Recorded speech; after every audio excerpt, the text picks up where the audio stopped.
સતગુરુ મહારાજની જય, સત્ય સનાતન ધર્મની જય।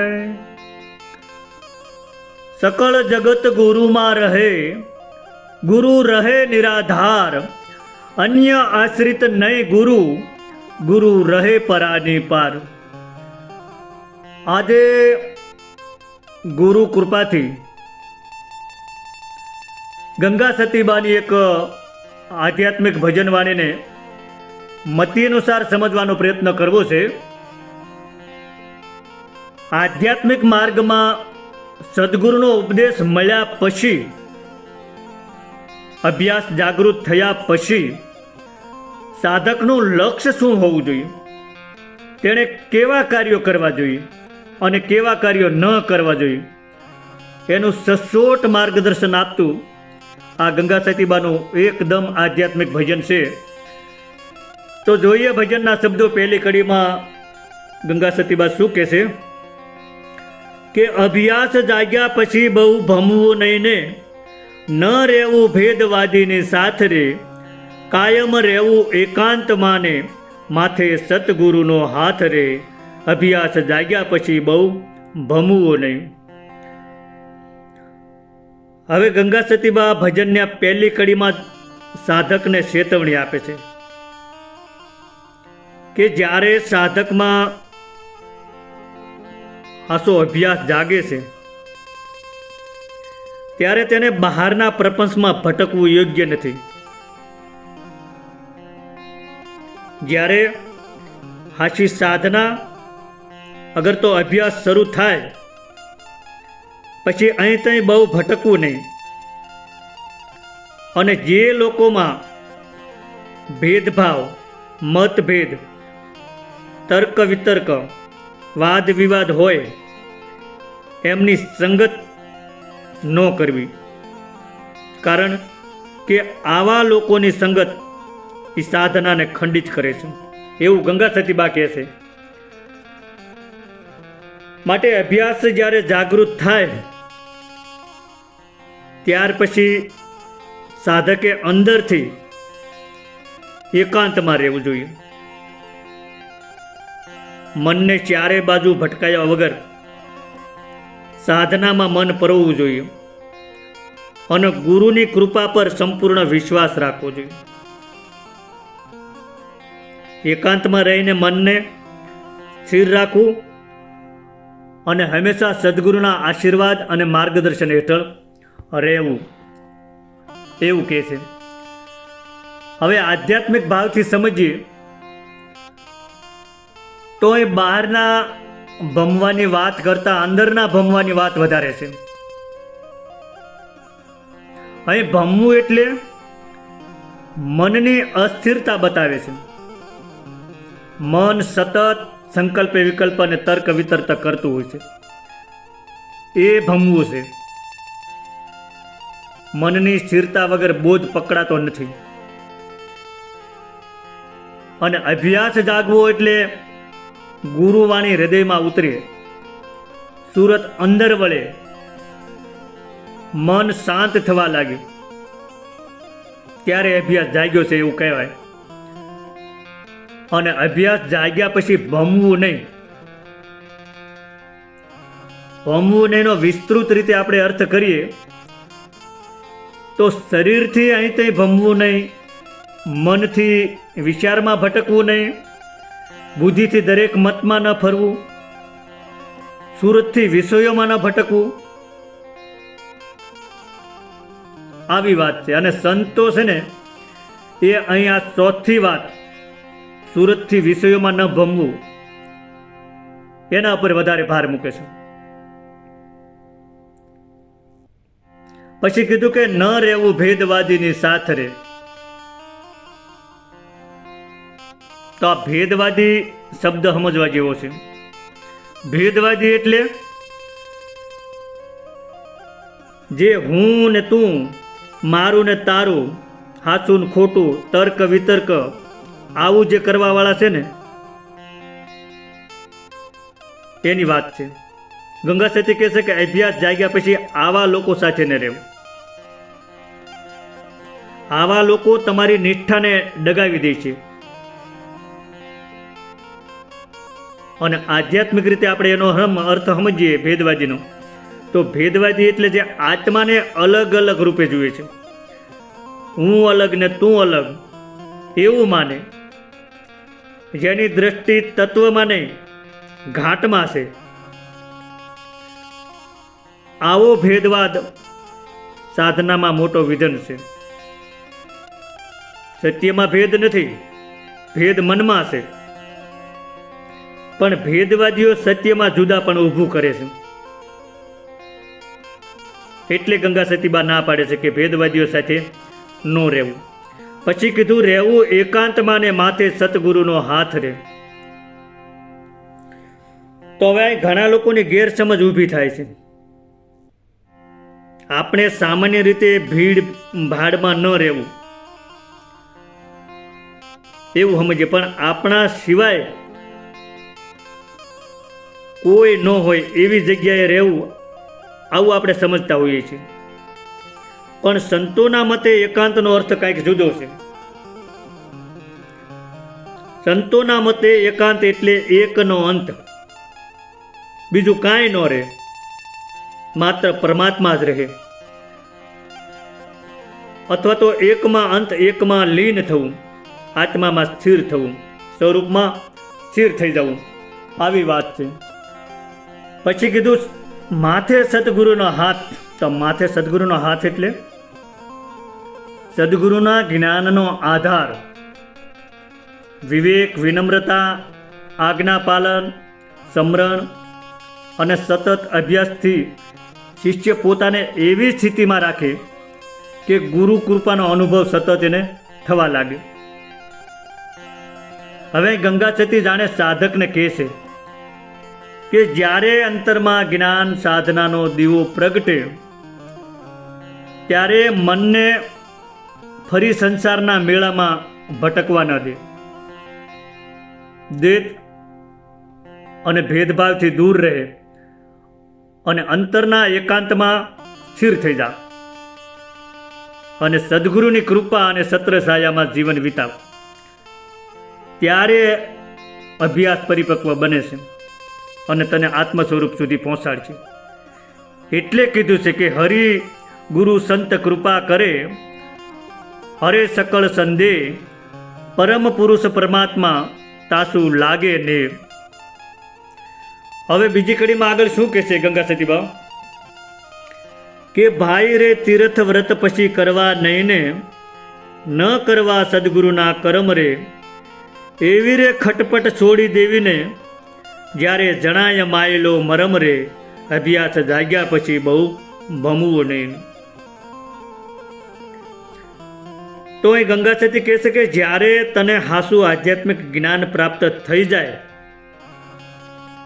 ત્યારે પછી તીર્થયાત્રા, વ્રત અને બાહ્ય ધાર્મિક કર્મોમાં જ મુક્તિ શોધવાની જરૂર રહેતી નથી પછી.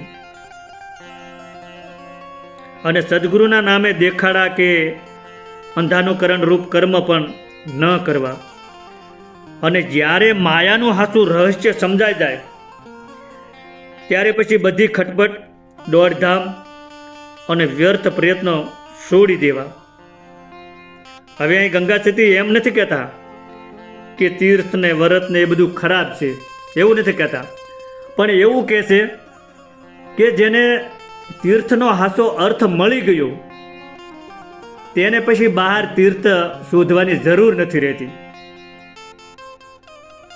આપણે તીર્થ એટલે એવું માનીએ છીએ કે દ્વારકા ને કાશી ને સોમનાથ ને હરિદ્વાર ને આવા બધા યાત્રાધામોમાં જવું એ આપણે મન તીર્થ ગણાય છે. પણ આ સંતોની વાણીમાં, સંતોના મતે તીર્થ એટલે જ્યાં જીવ અને પરમાત્માનો સંગમ થાય.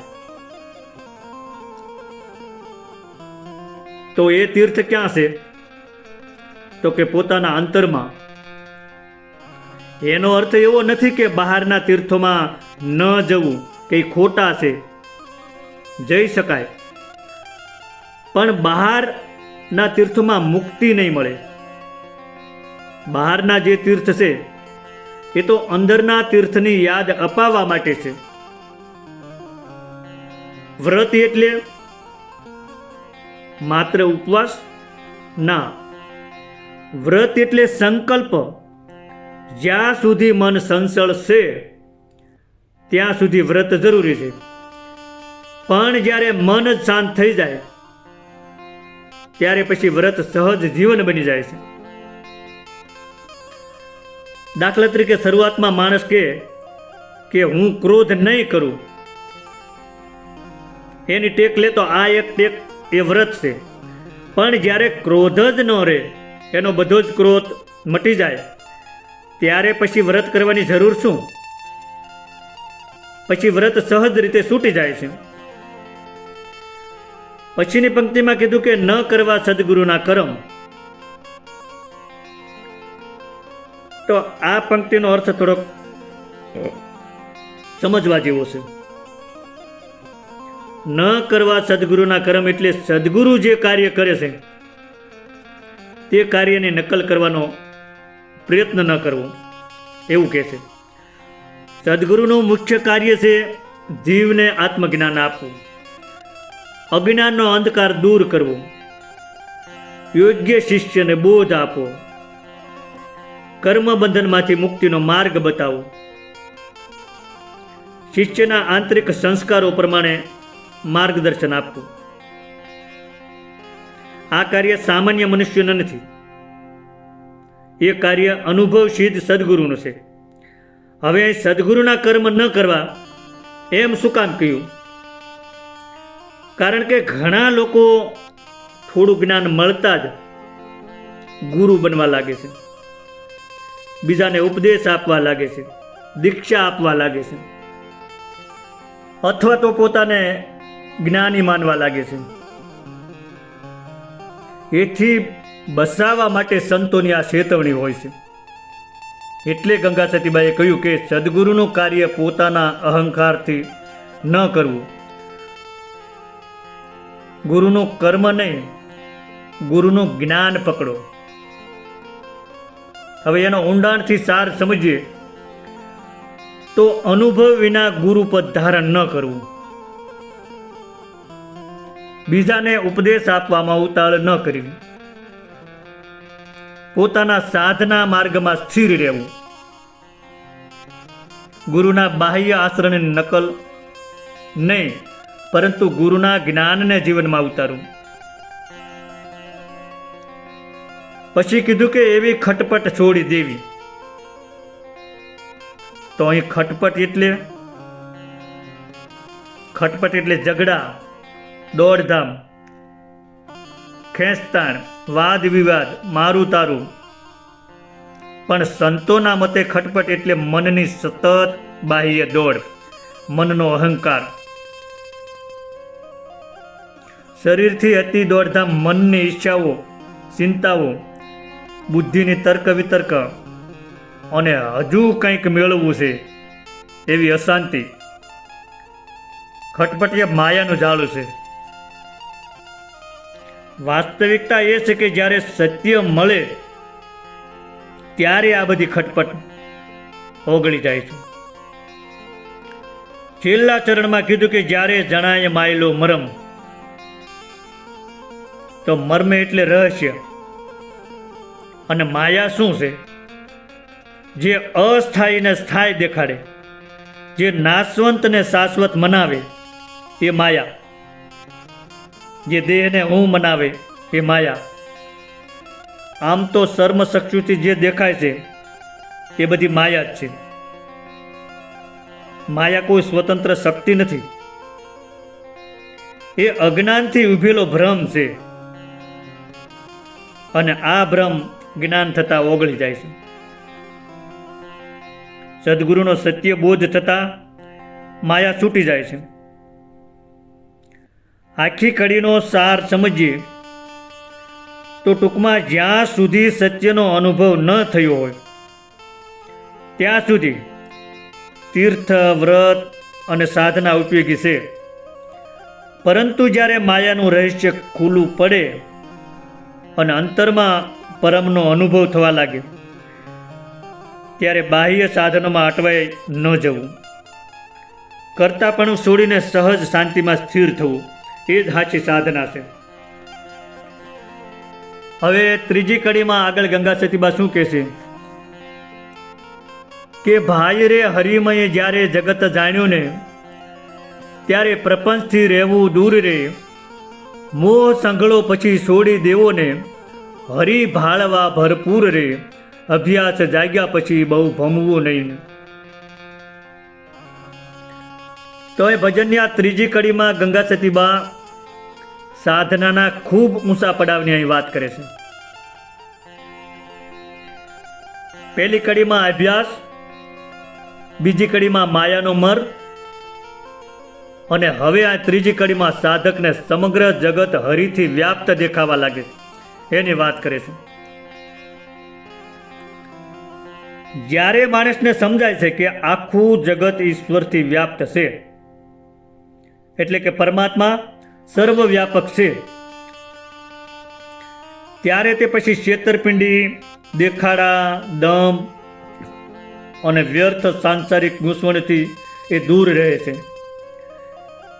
પછી તે મોહનો ત્યાગ કરે છે અને પોતાના હૃદયમાં સર્વત્ર હરિને જ જોવા પ્રયત્ન કરે છે. હવે આ કડીમાં ગંગા સતીબાઈએ 4 આધ્યાત્મિક પગથિયા બતાવ્યા છે. કયા? તો એક તો હરિમય જગત જાણવું,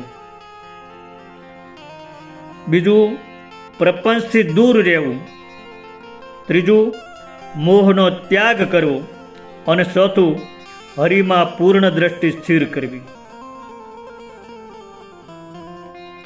હરિમય જ્યારે જગત જાણ્યું, હવે આ પંક્તિનો અર્થ માત્ર ભગવાન બધે છે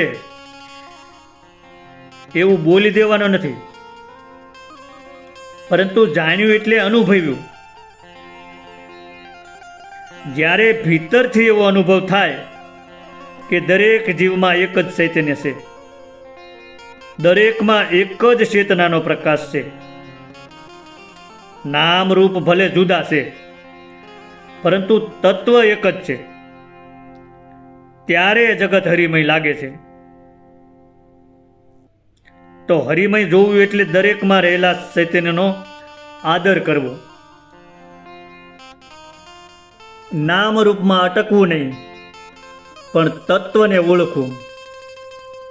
સંતો કહે છે કે ઘટ બિન કહા ન દેખીએ, રામ રહા ભરપૂર, જન જાના અતીત પાંચ હૈ, દૂર કહા ઉન દૂર. પછીની પંક્તિ છે પ્રપંચથી રહેવું દૂર. તો પ્રપંચ એટલે સામાન્ય અર્થમાં કપટ, દંભ, ઝઘડા, વિવાદ, ખોટી ખટપટ, છેતરપિંડી આવો અર્થ થાય. પણ સંત મતમાં તેનો અર્થ વધુ ઊંડો છે. પ્રપંચ એટલે પંચ વિષયોના વિષય રસ, શબ્દ, સ્પર્શ, રૂપ, રસ, ગંધ, આમાં મનનું સતત ફસાઈ રહેવું, એને પ્રપંચ કીધો છે.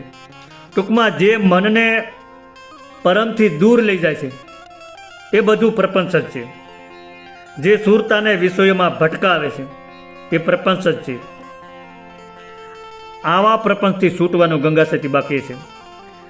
પછીની પંક્તિમાં કીધું કે મોહ સંઘળો પછી છોડી દેવો.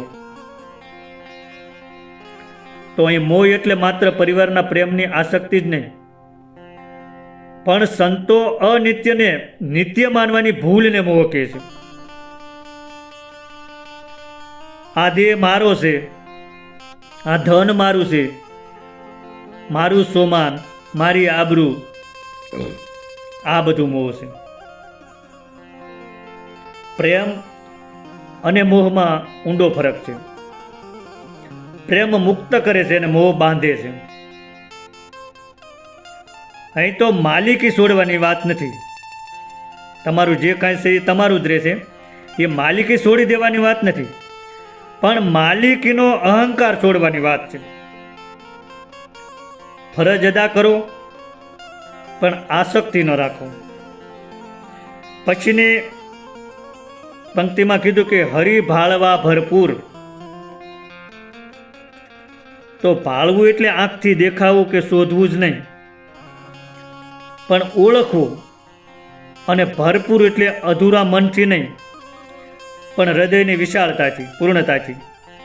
અહીં ગંગા સતીબા કહે છે કે હરિને મંદિરમાં જ નહીં, પણ પોતામાં, બીજામાં, પ્રકૃતિમાં, દરેક જીવમાં, દરેક ક્ષણે ઓળખો.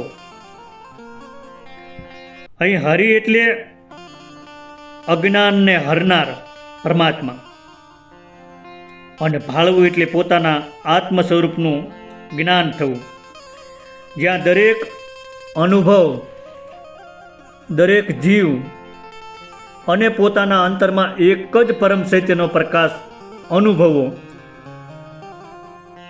એ ભરપૂર હરિ ભાળવું છે. હરિમય જગતનો અર્થ જગત જ હરિ છે એવો સપાટીનો અર્થ નથી, પણ સંતોના મતે એનો ભાવ એવો છે કે જગતમાં જે ચૈતન્ય પ્રકાશિત છે તે હરિ છે. નામરૂપ બદલાય છે, પરંતુ તત્વ એક જ રહે છે. આ જ દ્રષ્ટિથી મોહ ઘટે છે અને પરમપંચનું આકર્ષણ ઓસરવા લાગે છે. હવે છેલ્લી કડીમાં ગંગા સતીબા આગળ શું કહે છે કે ભાઈ રે મેળા મંડપ કરવા નહીં ને, ઈ સે અધુરિયાના કામ રે, ગંગા રે સતી એમ બોલિયા રે.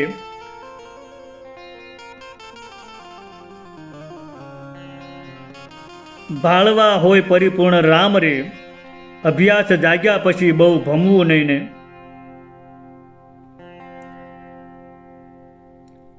હવે છેલ્લી કડીમાં ગંગા સતીબા શું કહે છે આગળ કે ભાઈ રે મેળા મંડપ કરવા નહીં ને, ઈસે અધુરિયાના કામ રે, ગંગા રે સતી એમ બોલ્યા રે, ભાળવા હોય પરિપૂર્ણ રામ રે, અભ્યાસ જાગ્યા પછી બહુ ભમવું નહીં.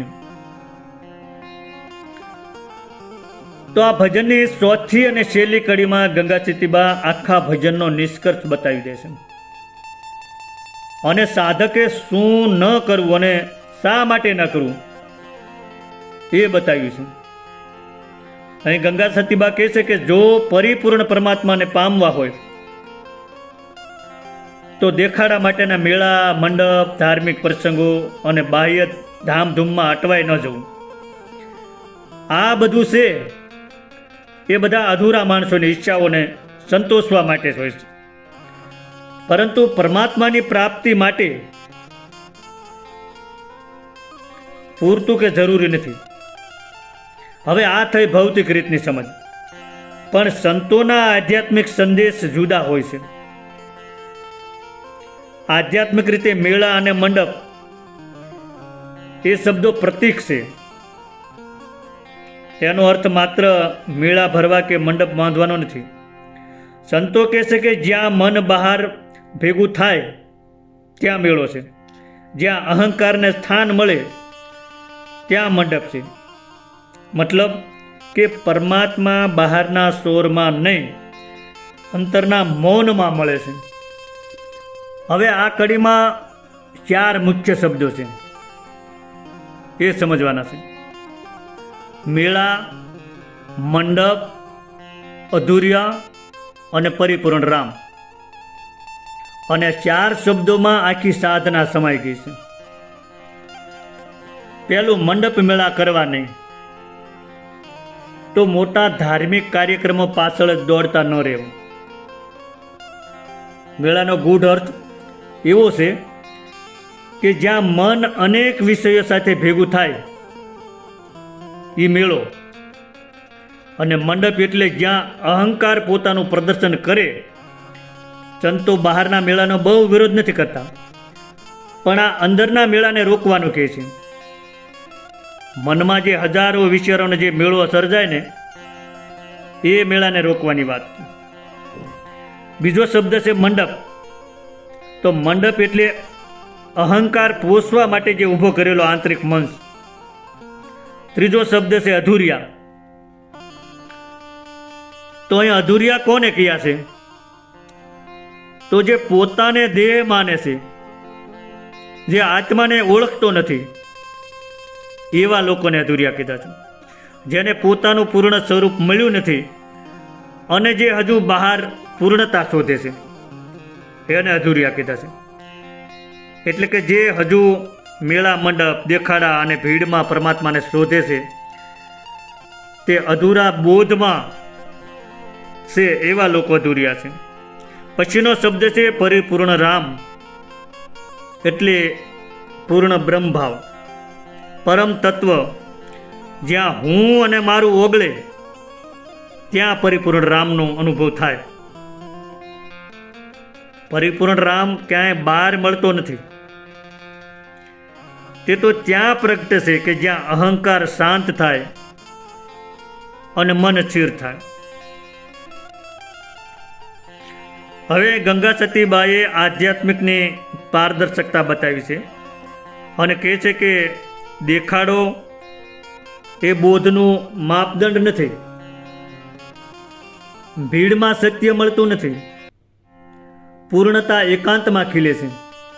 અને ચોથું, રામ સર્વત્ર છે પણ અનુભવ અંતરમાં છે. એટલે ગંગા સતી કહે છે કે જો તમારે આ પરિપૂર્ણ રામને ભાળવો હોય, એટલે કે અનુભવવો હોય, તો મંડપ મેળા બંધ કરો, અધૂરિયાપણું છોડો, તો પરિપૂર્ણ રામનો અનુભવ થશે. હવે તમે જુઓ, આખી વાણીમાં ગંગા સતીએ ક્યાંય એવું નથી કીધું કે ભગવાનને પકડો, ભગવાનને મેળવો, ભગવાનને બોલાવો. આવું ક્યાંય નથી કીધું.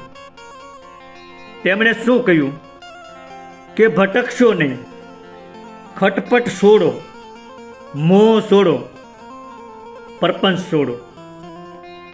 એટલે સંતોનો માર્ગ કંઈક નવું મેળવવાનો નથી, પરંતુ વચ્ચે જે પડદા છે એ દૂર કરવાના છે. આ પડદા હટી જાય, અજ્ઞાન, મોહ, અહંકાર અને ભટકણ એ જો દૂર થઈ જાય ને, તો પરિપૂર્ણ રામ સ્વયં પ્રગટ થાય છે. આવું આ વાણીમાં ગંગા સતીબાઈએ આપણને સમજાવ્યું છે. સદગુરુ ભગવાનની જય. ગંગા સતીબાન જય.